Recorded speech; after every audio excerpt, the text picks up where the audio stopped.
ह्या 5 चुका 90% क्रिएटर्स रोज करतात।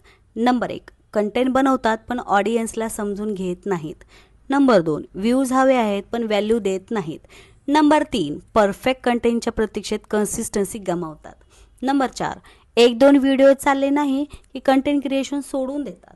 नंबर 5, फॉलोअर्स मोजतात पण ट्रस्ट बिल्ड करायला विसरतात। आणि एक गोष्ट मी माझ्या अनुभवातून सांगते, माझं आधीचं 3,500 फॉलोअर्सचं अकाउंट काही कारणास्तव बंद झालं। त्या दिवशी माझ्याकडे फक्त 2 पर्याय होते, हार मानायची किंवा पुन्हा शून्यातून सुरुवात करायची। मी दुसरा पर्याय निवडला।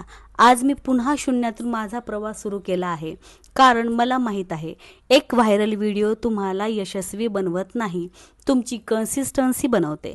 जर तुम्ही रोज लोकांना खरंच व्हॅल्यू दिली तर फॉलोअर्स आणि रिझल्ट योग्य वेळ आल्यावर नक्कीच तुमच्या मागे येतात। तुमच्या ओळखीमध्ये अशी एखादी हाऊसवाईफ आहे का जिला कंटेंट क्रिएशन सुरू करायचं आहे पण कुठून सुरुवात करावी हेच समजत नाही? तिला ही रील नक्की शेअर करा।